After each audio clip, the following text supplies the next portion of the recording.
Teknik budidaya unggas petelur. Sebagai contoh, teknik budidaya unggas akan dipelajari budidaya alam ayam petelur. Kegiatan budidaya ayam petelur meliputi A. Penyediaan kandang. Kandang dapat dibuat dari bahan-bahan sederhana. Yang penting dapat mencegah ternak keluar dan dapat melindungi dari hujan dan panas. Selain itu, kandang juga harus bersih. Kandang yang digunakan dalam budidaya ayam petelur terdiri atas kandang koloni atau kandang postal dan kandang baterai. Mulai dari DOC sampai ayam petelur berumur 6 bulan, ayam dipelihara di kandang koloni. Setelah berumur 6 bulan, ayam petelur sudah mulai menghasilkan telur. Untuk selanjutnya, ayam petelur dipindahkan ke kandang baterai. B. Penyediaan bibit. Bibit ayam dapat dibeli pada penyedia bibit. Resiko kematian ayam petelur dapat dikurangi dengan menggunakan bibit yang sudah agak besar, yaitu bibit ayam darah. Harga ayam darah jauh lebih mahal dibanding ayam DOC. Namun, ayam darah bertelur lebih cepat. C. Penyediaan pakan. Pakan ayam siap pakai sudah tersedia di toko-toko pakan. Pakan untuk budidaya ayam petelur bisa menggunakan pelet, tetapi untuk menghemat biaya pakan, Anda dapat membuat pakan alternatif bahan dedak, jagung, bungkil, dan tepung tulang atau bahan pangan lainnya yang terdapat di wilayah tempat tinggalmu. Pakan ayam dibagi menjadi 2 jenis, pakan ayam untuk DOC dan pakan ayam darah fase grower. D. Pemeliharaan. Kegiatan pemeliharaan unggas petelur terdiri atas pemberian pakan, minum, dan pengendalian hama atau penyakit. Pemberian pakan ayam petelur terdiri atas 3 fase, yaitu fase starter umur 0-4 minggu, fase grower 7-20 minggu, dan fase layer 21-80 minggu. Pemberian pakan dapat dilakukan 1 kali sehari. Di bawah ini salah satu contoh kandungan nutrisi pakan ayam petelur siap pakai untuk berbagai umur ayam petelur. Bentuk dan waktu pemberian pakan siap pakai sesuai umur unggas. Jenis pakan pre-starter bentuknya komplit butiran, kode pakan PS21. Waktu pemakaian 1 hari sampai 4 minggu. Starter komplit butiran, kode pakannya S21 4-8 minggu. Jenis pakan grower komplit butiran S22, waktu pakaian untuk ayam usia 8-16 minggu. Pre-layer itu bentuk komplit butiran PSL1 16-20 minggu. Layer komplit butiran SL1 di atas 20 minggu. Layer komplit butiran GT1 di atas 20 minggu. Jika bentuk pakannya berupa konsentrat untuk jenis pakan layer KS2 usia 8-20 minggu. Begitu juga untuk usia di atas 20 minggu. Bentuk pakan konsentrat jenis pakan layer ada beberapa kode pakan KSL, KSL SP33 dan KSL SP. Tabel salah satu contoh komposisi nutrisi ayam petelur dari pakan yang siap pakai.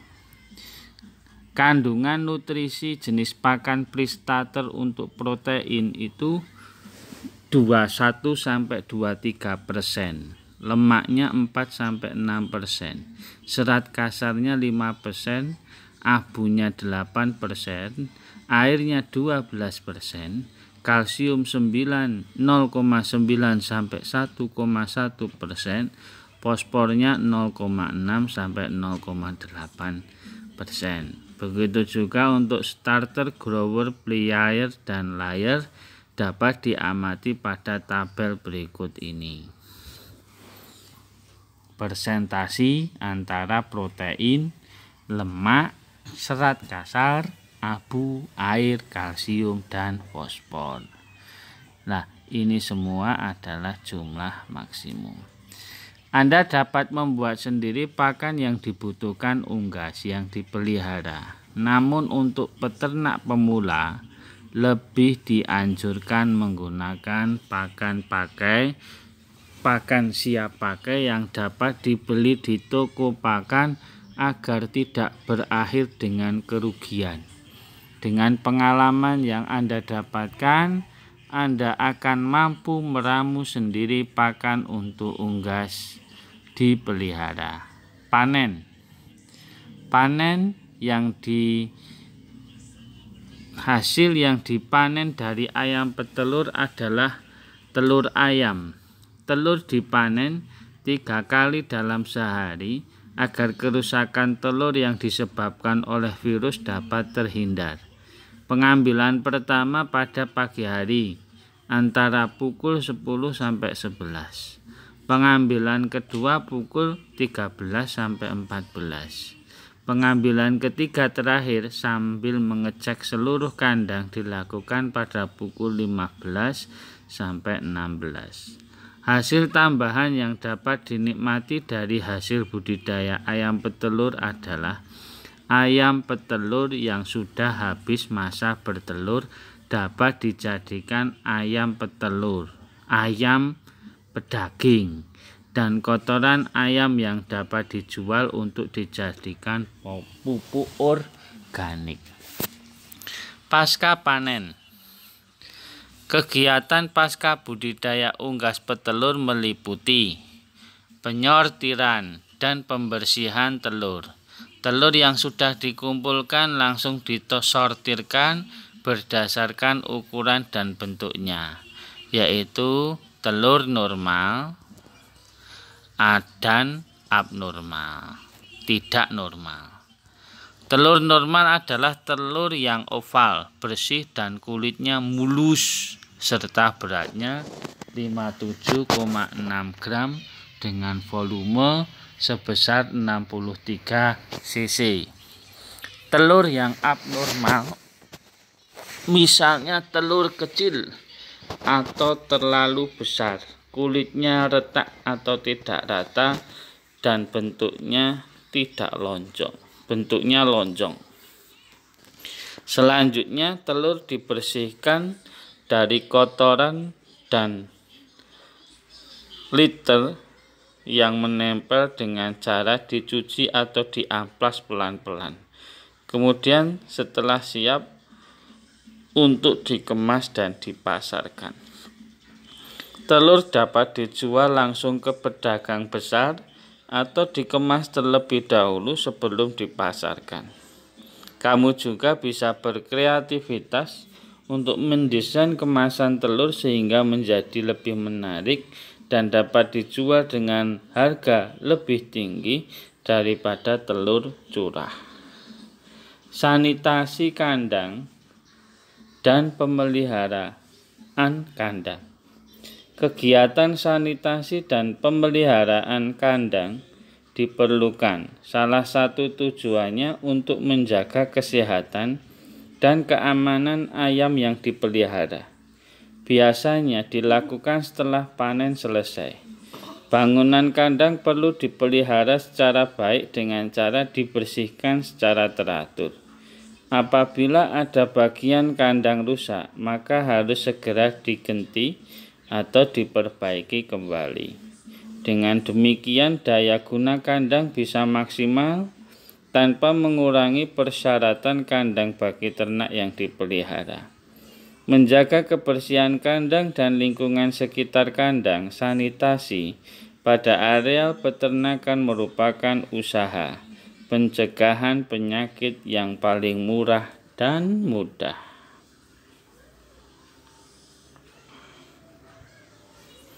Anda sudah mendapatkan pembelajaran wirausaha dan budidaya unggas petelur. Cobalah susun suatu rencana wirausaha di bidang budidaya ayam petelur, mulai dengan membuat perencanaan dan melakukan analisis biaya. Berikut ini adalah hal-hal penting yang harus direncanakan sebelum memulai wirausaha, yaitu 1. Menentukan jenis ternak yang akan dibudidayakan. Berdasarkan pengalaman survei pasar yang ada, lakukan pada pembelajaran sebelumnya, Anda dapat menentukan jenis unggas yang akan dibudidayakan. Pilih jenis unggas yang produk budidayanya laku di pasaran atau produk yang kompetitornya lebih sedikit. 2. Menentukan lokasi kandang. Berdasarkan pembelajaran sebelumnya, Anda tentu sudah dapat memilih lokasi kandang. Pilihlah lokasi kandang yang jauh dari keramaian, namun memiliki jalur transportasi. 3. Menentukan skala usaha yang akan dibuat. Guna mengurangi resiko, wirausaha dapat dimulai dengan skala usaha yang kecil. Sambil melaksanakan wirausaha dalam skala kecil, Anda dapat mempelajari bagaimana berbagai hal sehingga dapat menjadi pengalaman dan pedoman jika suatu saat nanti Anda ingin memperbesar skala usaha. Anda dapat menerapkan prinsip learning by doing, belajar sambil bekerja. Perhitungan harga jual produk hasil budidaya unggas petelur. Harga jual produk adalah sejumlah harga yang dibebankan kepada konsumen yang dihitung dari biaya produksi dan biaya lain di luar produksi, seperti biaya distribusi dan promosi. Biaya produksi adalah biaya-biaya yang harus dikeluarkan untuk terjadinya produksi barang. Unsur biaya produksi adalah biaya bahan baku, biaya tenaga kerja, dan biaya overhead. Secara umum, biaya overhead dibedakan atas biaya overhead tetap, yaitu biaya overhead yang jumlahnya tidak berubah walaupun jumlah produksinya berubah, dan biaya overhead variabel, yaitu biaya overhead yang jumlahnya berubah secara proporsional sesuai dengan perubahan jumlah produksi. Biaya yang termasuk ke dalam overhead adalah biaya listrik, bahan bakar minyak, dan biaya-biaya lain yang dikeluarkan untuk mendukung proses produksi. Jumlah biaya-biaya yang dikeluarkan tersebut menjadi harga pokok produksi (HPP). Metode penghitungan harga pokok produksi dapat dibuat dengan dua pendekatan. Pendekatan pertama adalah full costing dan pendekatan kedua adalah variable costing. Full costing. Pendekatan full costing memperhitungkan semua unsur biaya produksi, yaitu biaya bahan baku, biaya tenaga kerja produksi, dan biaya overhead tetap dan variabel, serta ditambah dengan biaya non-produksi seperti biaya pemasaran dan biaya administrasi dan umum. Yang kedua, variable costing. Pendekatan variable costing memisahkan penghitungan biaya produksi yang berlaku variabel dengan biaya tetap. Biaya variabel terdiri atas biaya bahan baku, biaya tenaga kerja produksi, dan overhead variabel ditambah dengan biaya pemasaran variabel dan biaya umum variabel. Biaya tetap terdiri atas biaya overhead tetap, biaya pemasaran tetap, biaya administrasi tetap, dan biaya umum tetap. Contoh analisis biaya usaha budidaya unggas petelur. Jumlah biaya yang dibutuhkan sangat bergantung skala usaha. Jadi, Anda dapat mencoba membuat analisis biaya untuk skala usaha kecil, serta memaksimalkan sumber daya yang ada di sekitar tempat tinggal. Contoh komponen biaya tetap dan tidak tetap dalam wirausaha di bidang budidaya ternak unggas petelur dapat dilihat pada tabel berikut. Kamu dapat menambah jenis pengeluaran lainnya sesuai dengan kebutuhan atau wilayah tempat tinggalmu. Contoh komponen yang harus dibiayai dan penerimaan dalam usaha budidaya unggas petelur.